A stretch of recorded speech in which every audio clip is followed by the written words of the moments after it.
Olá pessoal, tudo bem? Como vocês estão? Sejam bem-vindos a esse vídeo do Vem Segue-me. Nós vamos hoje terminar o Sermão da Montanha. Nós vamos falar sobre Mateus 6 e 7. E antes de começar a falar para vocês sobre esses capítulos onde o Senhor Jesus Cristo está dando uma lei maior, do Evangelho, eu queria que a gente refletisse. Lá no finalzinho do capítulo 7, é dito o seguinte por Mateus. A multidão se admirou muito da doutrina de Cristo quando ele terminou esse discurso, porque os ensinava como tendo autoridade e não como os escribas. E a tradução do profeta Joseph Smith acrescenta que Jesus Cristo ensinava como tendo autoridade de Deus e não como tendo autoridade dos escribas. Então, Jesus Cristo ele tinha o poder para ensinar essas coisas porque ele era Deus. E quando ele ensinava, causava um espanto, porque seus ensinamentos eram revolucionários. Agora, o que nós vamos ver na aula de hoje, que a gente vê durante os ensinamentos de Jesus Cristo, é que ele não pregava a revolução, mas ele ensinava coisas que revolucionavam o comportamento. Então, o coração das pessoas mudava e nós somos convidados a mudar nossas atitudes, porque por meio da aplicação do que ele vai dizer aqui, nós temos um outro modo de ver as pessoas e os acontecimentos na nossa vida. Então, isso é muito importante. A revolução ela precisa acontecer internamente. Também, antes de começar, eu queria conversar com vocês sobre os mandamentos de Deus, que alguns mandamentos, alguns mandamentos podem nos parecer contraditórios. Por exemplo, eu alistei alguns aqui, Por exemplo, nós somos chamados a advertir os outros, a ensinar o Evangelho de Jesus Cristo. Ao mesmo tempo, Cristo fala que nós não devemos dar nossas pérolas aos porcos. Jesus Cristo também ensina que nós não devemos julgar, nós vamos ver nessa aula aqui. Porém, em outras escrituras, ele fala que nós precisamos sim julgar. Ensina aqui em Mateus que nós não precisamos ficar muito preocupados com o futuro, basta cada dia ser o mal. Outras escrituras nos ensinam que nós devemos planejar, que nós devemos ter metas, que nós devemos ser precavidos. Então, não parece que há uma coisa contraditória à outra? Também fala aqui que nós devemos dar esmolas aos pobres. E eu lembro que eu vivi em São Paulo e havia uma lei municipal que nós não devíamos dar esmolas. E aí eu ficava assim, poxa, mas Deus nos pede que obedecemos às autoridades, que obedecemos à lei do nosso país, mas Cristo está ensinando no Sermão da Montanha que nós devemos dar esmola. Então na minha mente ficava um pouco confuso com relação a isso. Ele também dá um modelo de oração, o Pai Nosso, mas Cristo fala para nós não usarmos de vãs repetições. E aí, poxa, mas se ele deu um modelo de oração, eu vou seguir esse modelo? Como que eu não vou usar a repetição? Não tenho que repetir o que ele está dizendo? Então, algumas coisas nas Escrituras podem parecer, no primeiro momento, para você, que estão em conflito. Mas não é assim. Os mandamentos, eles não estão em conflitos. E a gente vai poder ver alguns desses exemplos que eu citei aqui. Nós precisamos ser sábios. Nós precisamos compreender as palavras que o Senhor Jesus Cristo ensinou e aplicar em nossas vidas. E a chave, tanto para a compreensão quanto para a correta aplicação desses mandamentos, é o Espírito de Deus. Não basta constatar que os ensinamentos de Cristo provêm da fonte verdadeira, ou seja, que Cristo ensina com autoridade. Nós precisamos nos submeter a essa autoridade, desejando aplicar as coisas à nossa vida. Então, isso significa uma mudança, significa um arrependimento, significa uma revolução que acontece dentro da alma humana. Vamos lá, eu separei aqui, entre Mateus 6 e Mateus 7, cerca de 16 ensinamentos. Talvez você, no seu estudo, ache mais, ache menos, mas eu anotei aqui 16 tópicos que eu queria comentar com vocês brevemente, e aí você pode desenvolver essas coisas por si mesmo, com mais profundidade e vendo como você vai levar as Escrituras do seu entendimento para a prática, né? E a primeira está lá em Mateus 6, quando ele fala sobre as esmolas. E diz assim, vamos lá abrir. Guardai-vos de fazer vossa esmola diante dos homens, para serdes vistos por eles. De outra forma, não tereis galardão junto de vosso Pai que está nos céus. Quando, pois, deres esmola, não faças tocar trombeta diante de ti, como fazem os hipócritas nas sinagogas e nas ruas, para serem glorificados pelos homens. Em verdade vos digo que já receberam seu galardão. Portanto, quando nós vamos doar e ajudar o próximo, a gente não precisa ficar postando na internet que a gente está ajudando alguém, enfim, para receber elogios, para receber a galardão dos homens, como diz aqui. Porém, o Senhor também disse que nós devemos ser a luz do mundo e o sal da terra. Sobre a luz do mundo, a gente estudou lá em Mateus 5, na aula passada, que as pessoas têm que ver nossas boas obras, não para glorificar nós, mas para glorificar nosso Pai que está nos céus.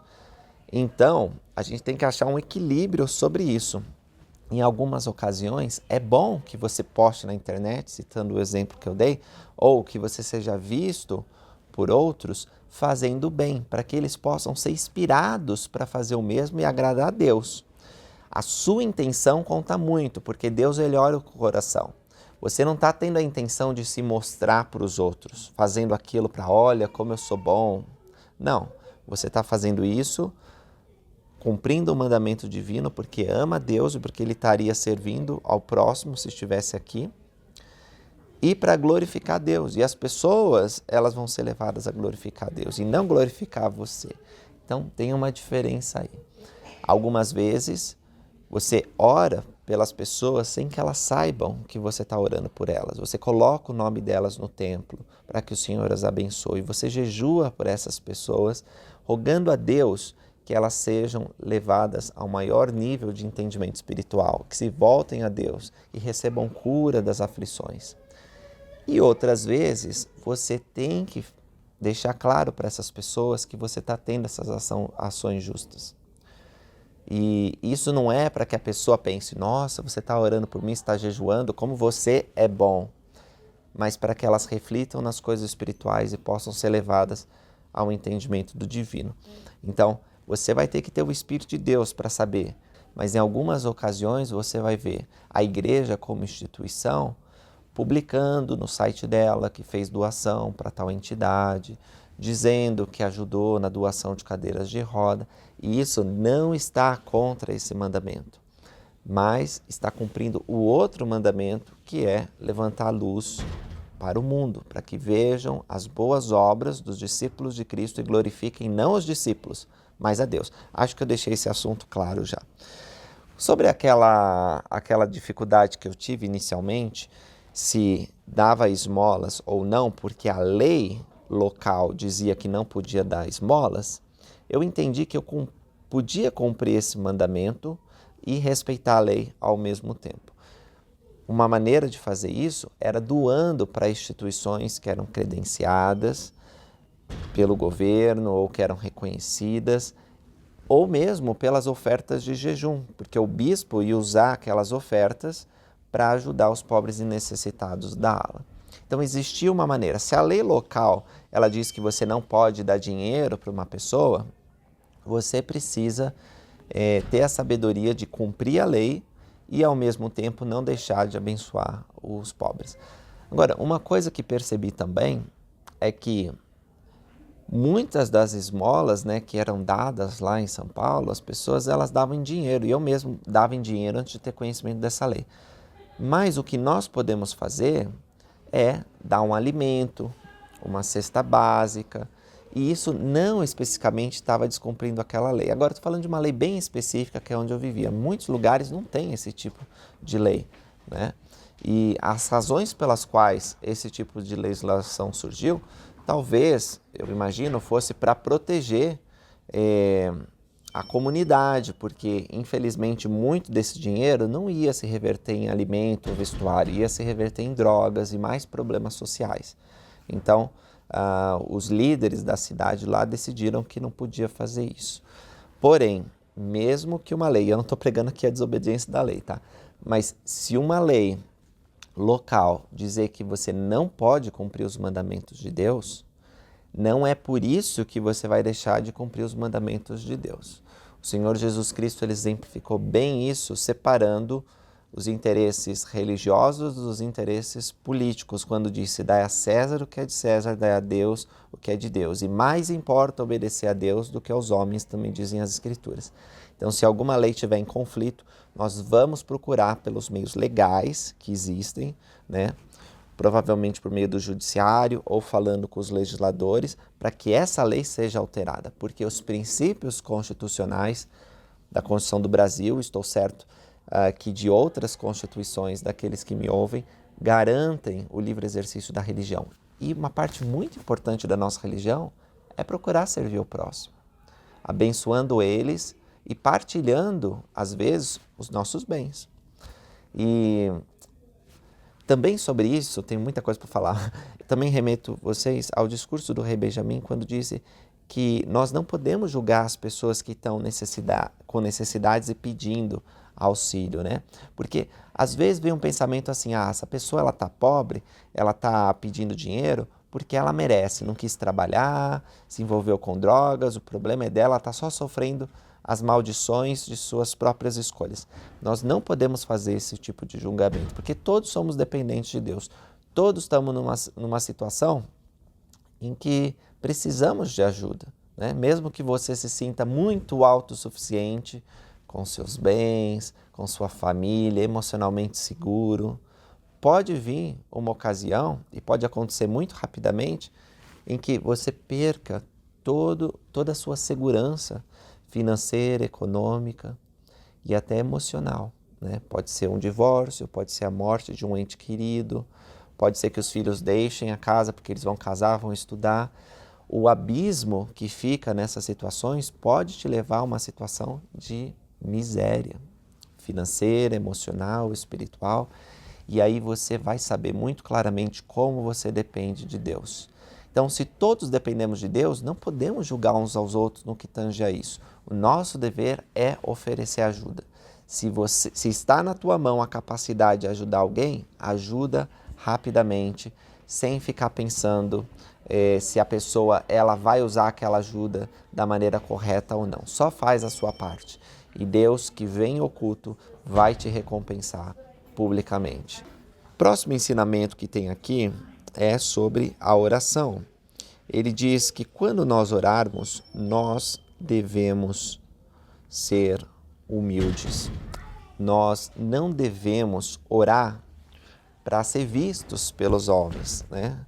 Como grandes pregadores, homens de retidão, orações poderosas. Não, nós não podemos fazer esse tipo de coisa. O Senhor condenou claramente isso aqui no Sermão da Montanha.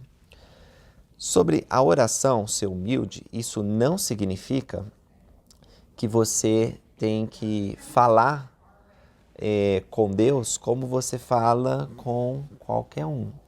Nós não usamos gírias para falar com Deus, nós não batemos um papo com o nosso Pai Celestial. Por mais que nos sintamos conectados com Ele e íntimos com o nosso Pai, nós não podemos fazer isso. Nós precisamos ter uma linguagem reverente. E você vai aprendendo, à medida que você vai conversando com Deus e lendo as Escrituras, como ter esse tipo de relacionamento. Mas, basicamente, nós usamos certos pronomes especiais para a oração, que são pronomes formais, como tu, teu, em vez de seu. E embora Deus não esteja tão preocupado com a forma com que nos comunicamos com Ele, certamente Ele quer nos ouvir, independente da maneira que falamos, é importante que nós tenhamos esse respeito, essa reverência, porque Ele é o Senhor do universo e nós precisamos nos aproximar com Ele com esse entendimento. É por isso que fechamos nossos olhos, baixamos nossas cabeças, muitas vezes nos ajoelhamos, principalmente quando nós estamos orando sozinhos, porque nós sabemos que Deus é o supremo ser do universo. Embora nós saibamos também que, embora Ele tenha essa onipotência e grandiosidade, Ele se importa conosco individualmente conhecendo o nosso nome, nossas necessidades e cuidando de nós. Algo que o Senhor Jesus Cristo também vai enfatizar nesse sermão. Ele diz, quando vocês orarem, não useis de vãs repetições, como gentios que pensam que por muito falarem serão ouvidos. Na verdade, a gente não pode ficar repetindo. Deus ele quer que expressemos nossas intenções sem copiar outros, né? Às vezes você acha, nossa, a oração é tão bonita, vou copiar. Não podemos fazer isso. Temos que falar com o nosso coração. Aí Cristo, ele providencia um modelo. Não significa que você tem que seguir assim 100% daqui. Ele dá passos da oração. Primeiro ele começa chamando o Pai Celestial.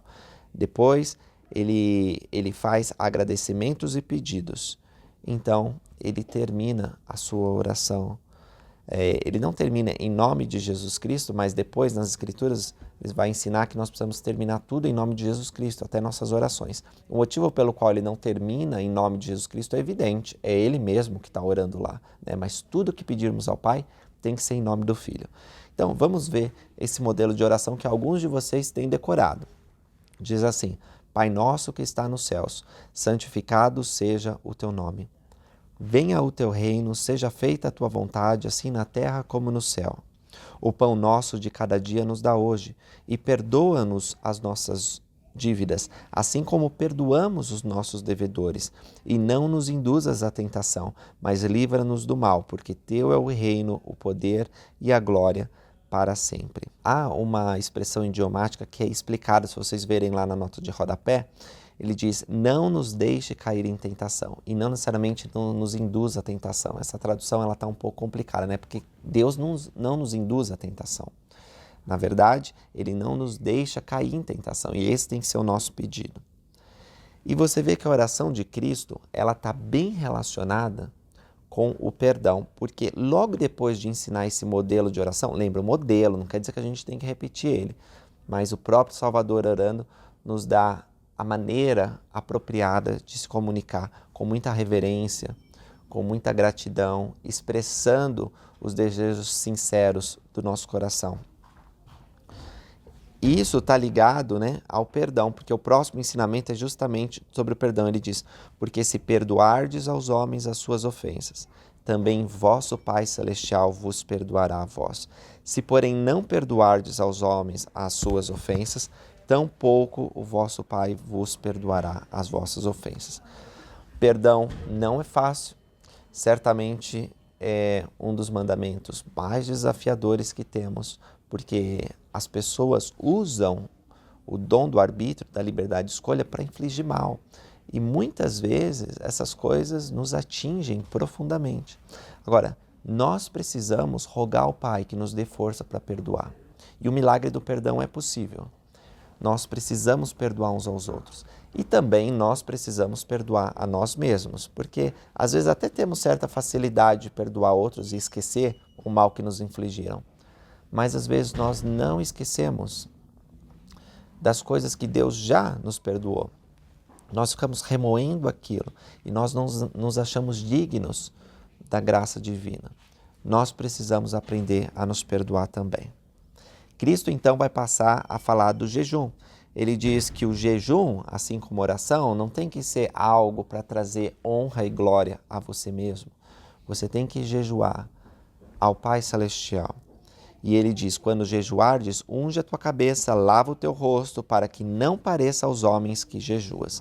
Mas o teu Pai que está em oculto, e teu Pai que vem em oculto, te recompensará publicamente. Ele diz também, não ajunteis tesouro na terra, onde a traça e a ferrugem tudo consomem e onde os ladrões minam e roubam. Será que Cristo estava pregando contra as riquezas aqui? Algumas pessoas acham que sim, porque depois ele vai falar do jovem rico para ele abandonar tudo e seguir, mas não é isso que as Escrituras ensinam. Cristo, ele nunca atacou as riquezas, ele atacou o amor às riquezas. É por isso que mais para frente ele vai falar no 24 assim, ó, ninguém pode servir a dois senhores, porque ou há de odiar um ou amar a outro, ou se dedicar a um e desprezar ao outro. não podeis servir a Deus e a Mamon. E Mamon significa riquezas do mundo. Então, o que Cristo está dizendo assim é o seguinte: você não pode ter no seu coração Deus e as riquezas do mundo, o desejo por riqueza, né? Porque às vezes a pessoa nem tem riqueza, mas ela é tão ambiciosa, gananciosa, eu diria, que exclui Deus da vida dela. E há muitos exemplos que eu posso dar com relação a isso, e vocês também. Talvez vocês conheçam pessoas que, em busca de lucro e popularidade, deixaram Deus de lado.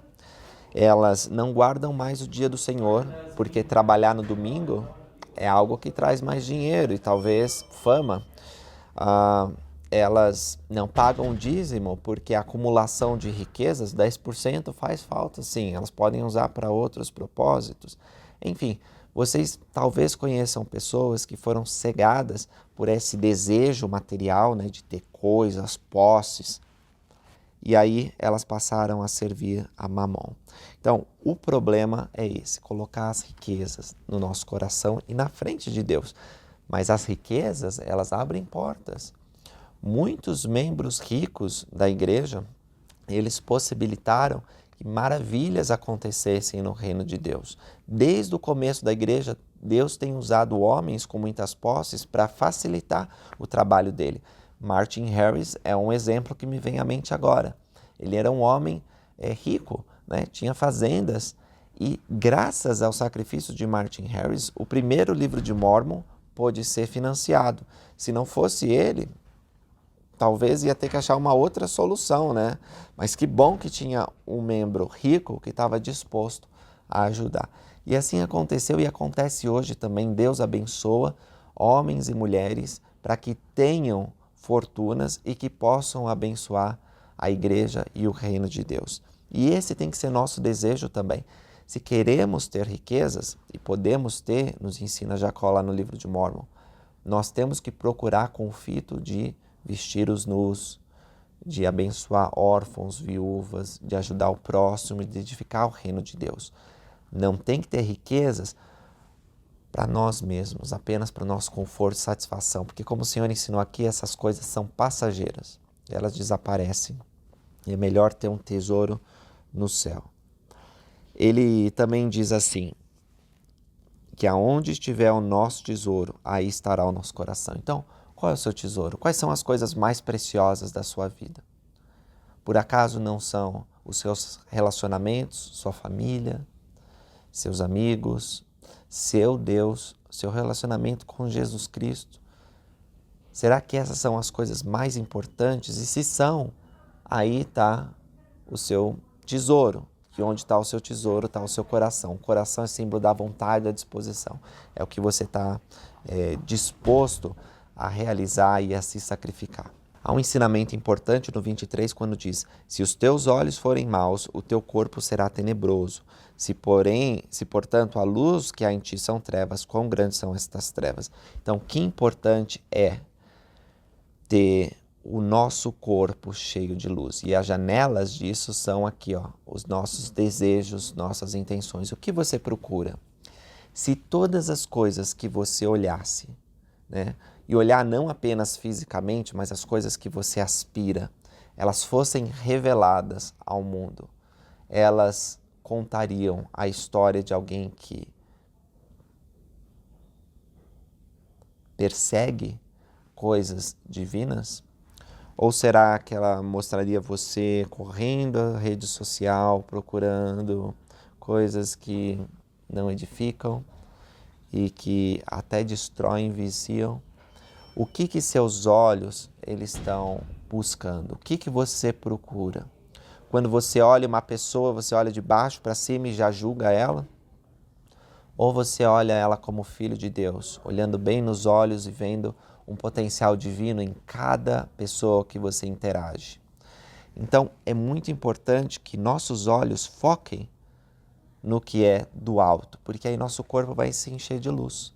Agora, se nossos olhos focarem em coisas triviais, em coisas que não têm importância, fazendo julgamentos, colocando rótulos, vamos estar cheios de trevas. Bom, já falei para vocês sobre servir a dois senhores, não tem como. Não dá para ter um pé no barco chamado Sião e um pé no mundo. Uma hora o barco vai começar a sair, sua perna vai abrir e você vai cair no mar. Não tem como. Se você quer embarcar, tem que embarcar com os dois pés, completamente. Lembra que o Senhor, Ele é sim, sim, não, não. O que passa disso é procedência maligna. Ele vai ensinar também Apocalipse, nós vamos estudar mais para frente, que o Senhor não gosta daqueles que são mornos. Ou é frio ou é quente, porque se é morno você vai ser vomitado. Então, vamos seguir a Deus. É uma escritura que eu decorei desde os tempos do seminário, era uma escritura-chave naquela época, não sei se ainda é hoje, mas nós precisamos escolher hoje a quem vamos servir. Se a Deus ou outras prioridades da nossa vida. Mas se nós escolhermos Deus, quão bem-aventurados seremos e no final teremos vida eterna. Depois o Salvador Jesus Cristo, ele vai falar para que a gente não fique tão preocupado com o futuro. Porque às vezes nós estamos muito ansiosos, não é só aquele povo não, né? Às vezes a gente fica muito preocupado com as coisas que vão acontecer na nossa vida. E realmente nós precisamos ser previdentes. Nós somos ensinados a ter uma poupança, nós somos ensinados a pagar nossas dívidas, nós somos ensinados a planejar todo dia, ok, nesse dia eu tenho uma agenda, eu vou começar fazendo isso, depois vou fazer aquilo, nós temos que planejar para a semana, para o mês. Quando nós nos tornamos missionários de tempo integral, se torna muito rotineiro para nós, né, fazer planejamentos. Todo dia a gente tem um planejamento, toda semana a gente para e tenta planejar o que vai acontecer. Tem o plano A, o plano B, às vezes até o plano C, D, E, mas a gente tem vários planos. E esse planejamento, que é um ato de fé, a gente tem uma vida mais organizada, a gente consegue produzir muito melhor. Agora, o que ocorre é que se a gente ficar tão pirado nesse negócio de planejamento, a gente pode ficar frustrado quando alguma coisa não dá certo, né? Poxa, eu planejei fazer isso, mas a pessoa atrasou e a gente fica irritado. Ou se tem um imprevisto, como uma doença, o desemprego, e as nossas reservas vão embora, ou a gente não tem reserva nenhuma e fica com dívida, a gente também fica muito, muito ansioso. E aí, essa mensagem do Salvador é importante. Não andeis cuidadosos quanto à vossa vida, pelo que haveis de comer ou pelo que haveis de beber. Agora, essas palavras, elas podem ser bem fortes para um pai de família que não sabe o que vai ser no dia seguinte. A água vai ser cortada, a luz vai ser cortada, não tem nada na geladeira, aliás, não tem nem geladeira e os filhos estão lá. E ele pode ficar desesperado. Mas não é qualquer pessoa que está dizendo isso. Não é um conselho de autoajuda, não é uma assistente social, não é um advogado. Quem está falando isso é o Senhor Jesus Cristo. E ele diz, não andeis cuidadosos quanto à vossa vida, nem de vossa família, quanto que haveis de comer ou pelo que haveis de beber, nem quanto ao vosso corpo, pelo que haveis de vestir. Não é a vida mais que o mantimento e o corpo mais do que o vestuário?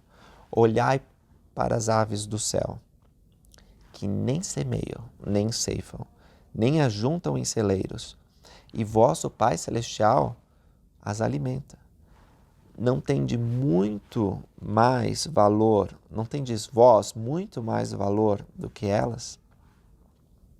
Tem sim. Deus ama os animais, é a criação dele. Ele vai salvar todos eles. Todos os animais serão salvos. Mas você é um filho ou uma filha de Deus. É diferente, você não é uma criatura. Eu sei que algumas pessoas ensinam isso, que nós somos criatura. Não! Nós somos filhos e filhas de um Deus amoroso. E por causa disso, ele tem uma atenção muito especial para você. Você pode ter sido esquecido pela sua família aqui da terra, pode ter sido recusado por seus amigos, que se diziam amigos. Você pode andar solitário, pensando que ninguém se importa, mas há um Senhor, e o Senhor de todo o universo, que sabe seu nome e suas necessidades. E Ele cuida de você muito mais do que cuida dos passarinhos. Continua dizendo, qual de vós poderá com todos os seus cuidados acrescentar um côvado à sua estatura? E quanto ao vestuário, por que andais ansiosos? Olhai para os lírios do campo, como eles crescem, não trabalham nem fiam. E eu vos digo que nem mesmo Salomão, em toda a sua glória, se vestiu como qualquer deles. Pois se Deus assim veste a erva do campo, que hoje existe e amanhã é lançado no forno, não vos vestirá muito mais a vós, homens e mulheres de pouca fé? Com certeza. Agora, Deus vai atender suas necessidades. Ele quer que você aprenda certas lições. Eu já pensei muito sobre isso. Nós viemos de nuvens de glória. Nós éramos filhos e filhas de Deus, estávamos com Ele nas cortes celestes. E quando nós descemos nessa terra, nós decaímos para um nível celestial, onde a provação ela acontece. Vivemos pela fé. E muitos de nós, se não a maioria dos filhos de Deus que já viveram nesse mundo, tiveram privações, muita pobreza. Até Moisés escreveu, no Velho Testamento, dizendo que não, enquanto essa vida continuar, não deixará de haver pobre na terra. Realmente, a pobreza ela acontece com muitos de nós. Mesmo aqueles que têm uma vida abastada de riqueza, há momentos em que eles passam por dificuldades financeiras. E essas dificuldades financeiras, elas pretendem nos ensinar lições importantes. Por quê? Nesse curto período em que passamos por essas aflições, se nós aprendermos bem como lidar com isso, dia virá e vai ser um piscar de olhos, embora para nós nos pareça muito longo quando a gente está na provação, que nós vamos receber glórias eternas. O reino celestial, terrestrial e celestial produz salvação e riquezas que nós nem podemos imaginar aqui. Então, todas as pessoas terão uma vida muito abastada nos reinos de glória. Mas aqui, nós precisamos aprender certas lições. E às vezes significa passar fome, sede, cansaço. Significa talvez você não ter uma roupa muito bonita para vestir. O presidente Packer, Boyd Packer, que já é falecido, ele foi do Quórum dos 12 Apóstolos, ele contou que quando ele foi chamado à autoridade geral, ele sentiu vergonha porque ele não tinha uma roupa nova e bonita para usar nas reuniões das autoridades gerais, Ele era pobre, era um professor do seminário que tinha 10 filhos, acho que ele tinha essa quantidade, não lembro bem agora, mas tinha muitos filhos e não tinha muito dinheiro para se vestir como ele achava que devia se vestir. E muitos de nós já passamos por isso também, A gente às vezes sente desconforto porque não tem um carro tão legal, às vezes nem tem carro, Ou não tem uma vestimenta, não tem alguma coisa, convida alguns membros ou os missionários para casa e fica com vergonha porque talvez o sofá ele tá um pouco velho e enfim. Qualquer que seja, irmão, suas dificuldades, e elas podem ser bem graves e você pode ter bem pouco nessa vida, saiba que se você fazer o seu melhor, você prosperará. E ainda que nessa vida você não tenha muito, na eternidade você terá mais do que você pode imaginar. Então, lembra desse conselho de Jesus Cristo aqui, que nós não precisamos nos importar.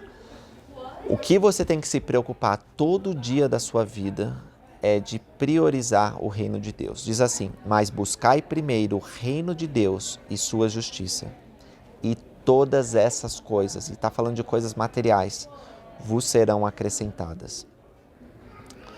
Não vos inquieteis, pois, pelo dia de amanhã, porque o dia de amanhã cuidará de si mesmo. Basta cada dia seu mal. E o Elder Christofferson, ele falou isso num devocional, e depois tem um vídeo da igreja também que foi lançado a esse respeito, onde ele conta sobre um momento que ele teve muita dificuldade e ele nem sabia o que ia ser do dia seguinte, mas ele aprendeu, assim como os israelitas antigos que recebiam maná diariamente, a confiar no Senhor. E eu vou ver se localizo esse vídeo para colocar para vocês aí na descrição, para que vocês possam acessar depois. Mas isso que você tem que se certificar. Busca a Deus todo dia. Primeiro, quando você acordar de manhã, ora a Deus para que tudo que aconteça na sua vida daquele dia, você possa ter a força para colocar Deus em primeiro lugar. desafios no trabalho, problemas na escola, conversa que você tem com a sua família, sempre coloca Deus em primeiro lugar. Deus e sua retidão, e sua justiça, suas ordenanças, convênios, evangelho. Se você fizer isso no final do dia, na sua oração, você vai poder prestar contas a Ele e dizer que você colocou Deus em primeiro lugar. O próximo capítulo, 7, já começa com um mandamento bem importante que é não julgueis. Sobre isso, eu tenho uma citação do Elder Oaks. Na época ele era Elder Oaks, agora é o presidente Oaks, que ele diz assim: eu já fiquei intrigado ao ver que algumas escrituras nos ensinam a não julgar, enquanto outras ensinam que devemos julgar e até nos dizem como fazê-lo. Ao estudar essas passagens, porém, concluí que essas orientações aparentemente contraditórias são bastante coerentes quando vistas em uma perspectiva eterna. A chave é compreender que existem dois tipos de julgamentos: julgamentos finais, que nos são proibidos, e julgamentos intermediários, que somos instruídos a fazer, mas de acordo com princípios justos. Primeiro, aí ele dá uma lista de como fazer esses julgamentos intermediários, porque os julgamentos finais realmente pertencem a Deus. Por exemplo, quando Deus vai determinar aqueles que vão para o reino celestial, terrestrial, celestial, que vão ser expulsos para as trevas exteriores. Esse julgamento só pertence a Deus porque Ele é o juiz de todos nós, dos vivos e dos mortos. Então, quem vai ser condenado e quem vai ser salvo, Deus decide, não você. Você não pode virar para uma pessoa e dizer, está condenado. Não, isso não pode fazer, nós somos proibidos. Mas nós temos que julgar o tempo todo. Julgar, discernir, fazer escolher quais são as boas amizades, se eu vou querer comer uma coisa ou não, se é contra a palavra de sabedoria ou não, se eu vou levantar cedo para ir na igreja ou se eu vou ficar dormindo. Então nós temos que julgar sempre. E não apenas coisas que você faz para você, mas coisas que você faz para os outros, aqueles que estão ao teu redor. Então, o presidente Oaks aqui ele vai dar algumas diretrizes sobre esses julgamentos intermediários. Ele chama intermediários porque não são julgamentos finais, são julgamentos que a gente precisa fazer enquanto a gente está vivendo aqui nesse teste mortal.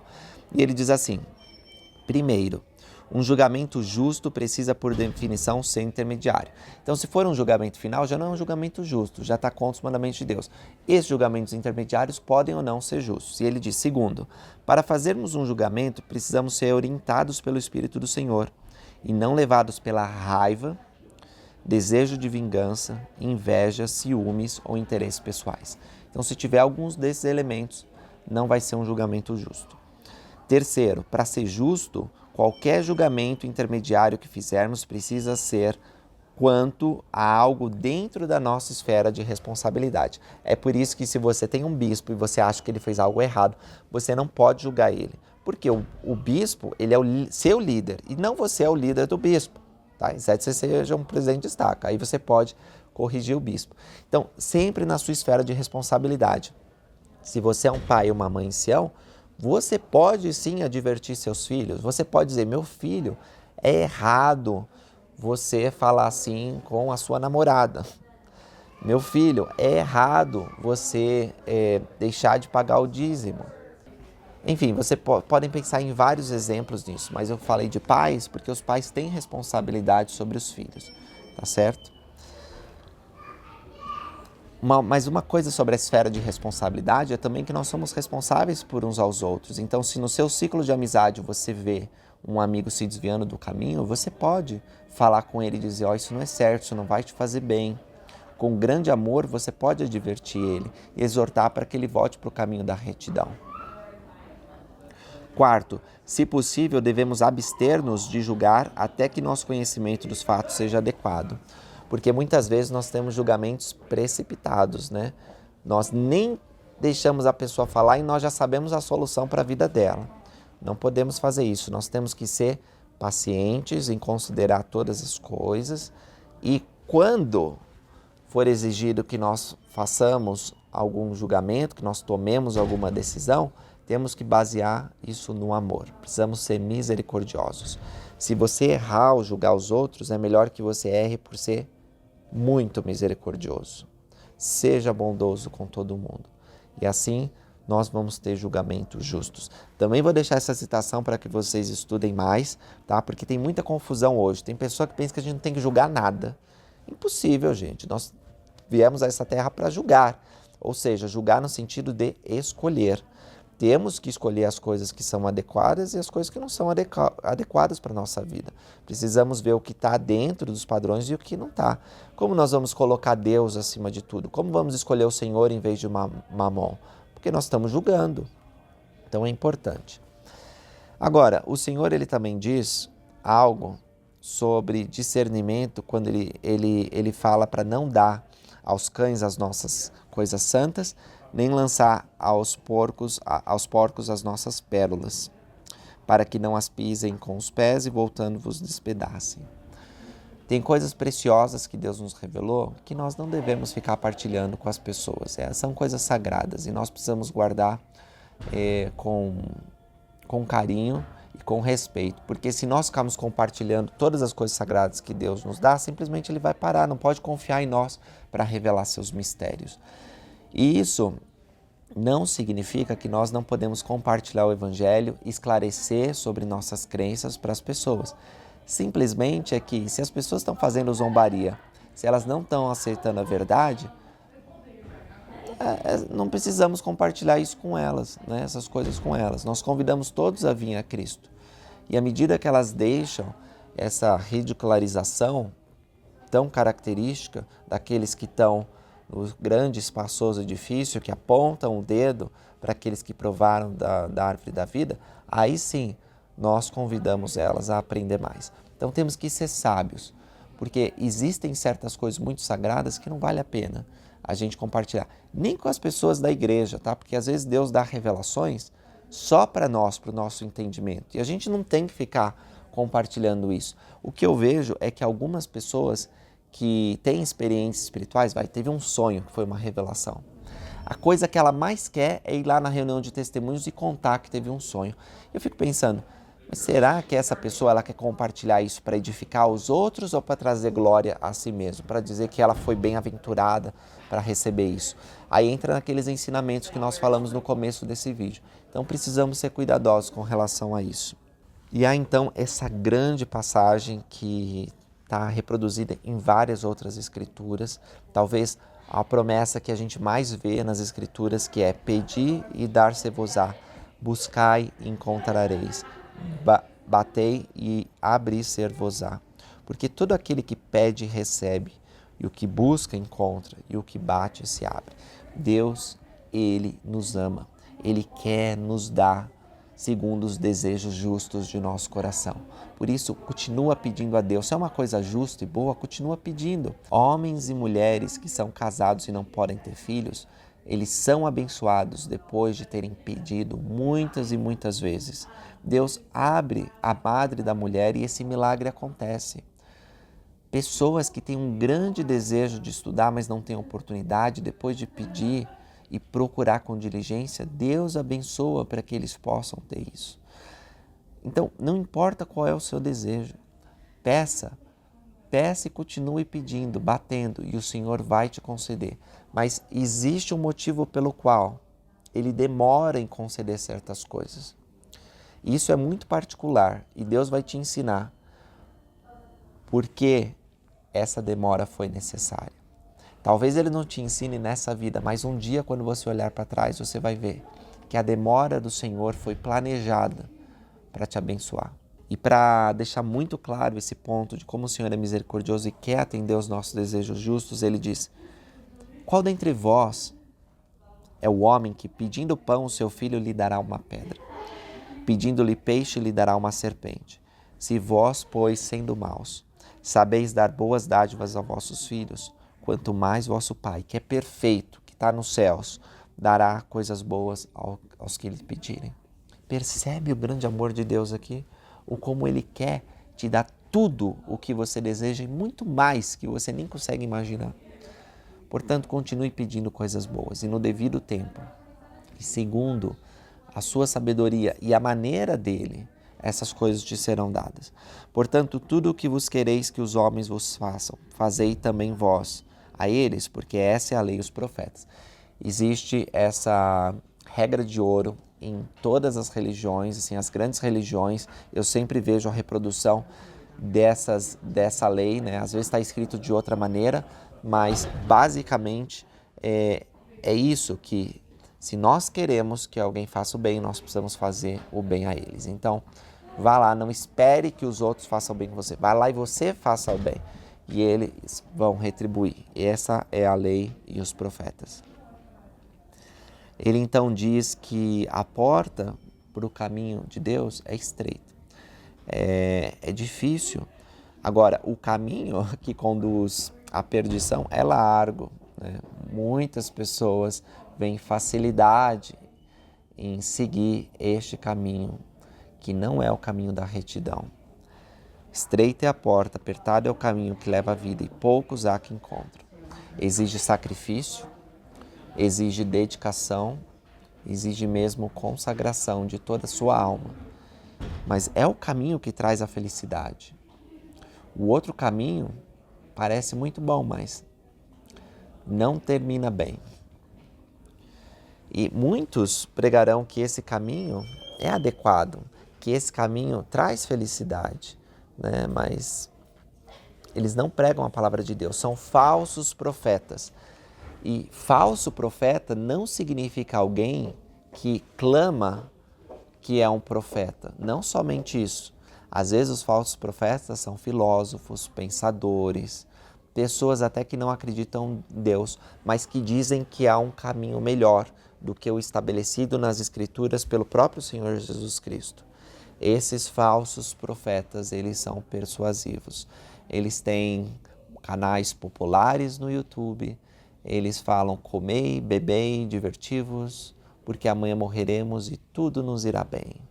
Eles têm várias ideias que chamam a atenção do homem natural.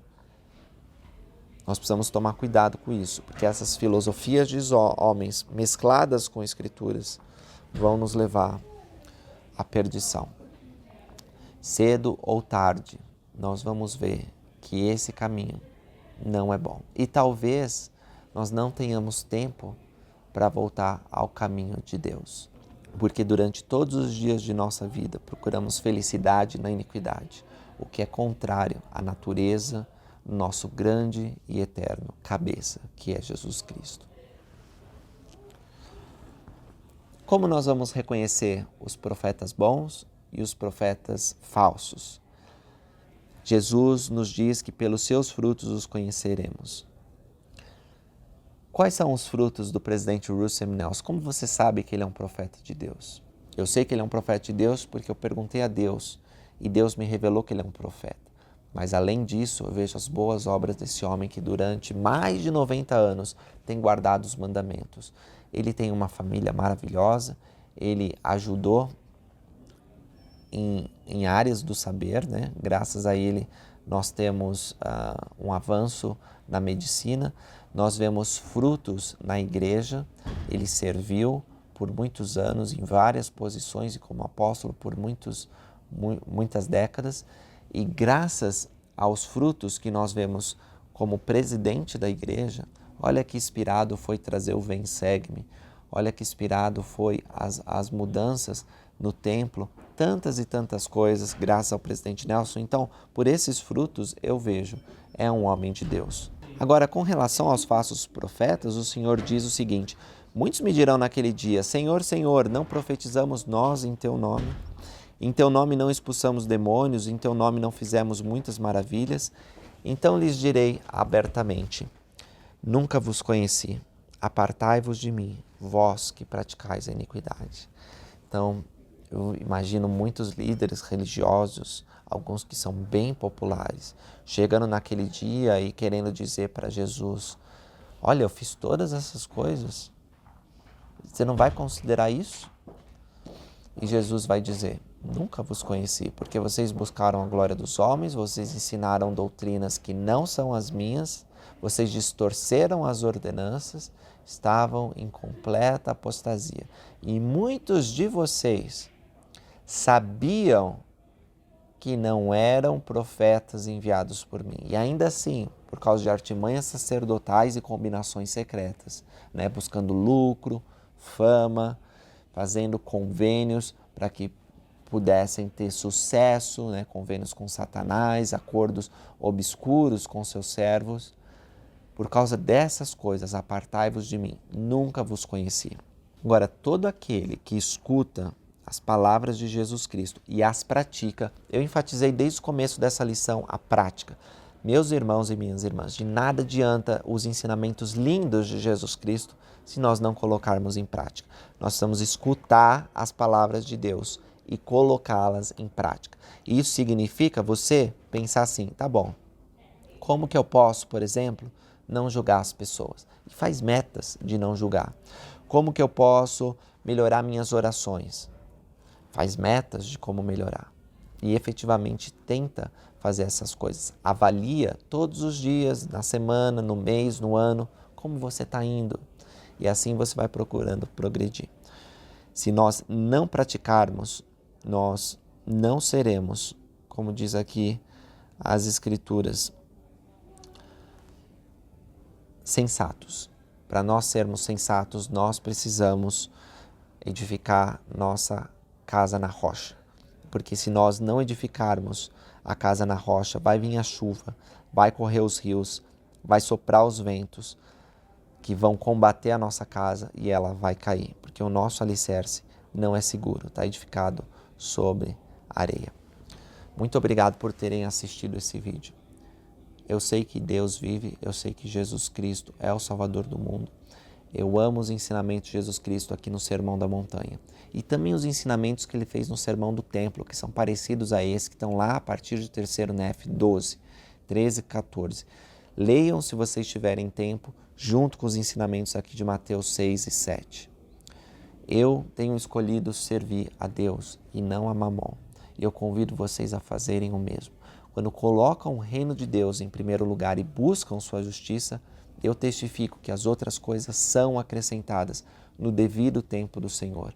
Ele olha por nós, Ele cuida de nós, Ele nos veste, Ele nos alimenta, Ele atende nossas necessidades emocionais e espirituais, físicas e sociais.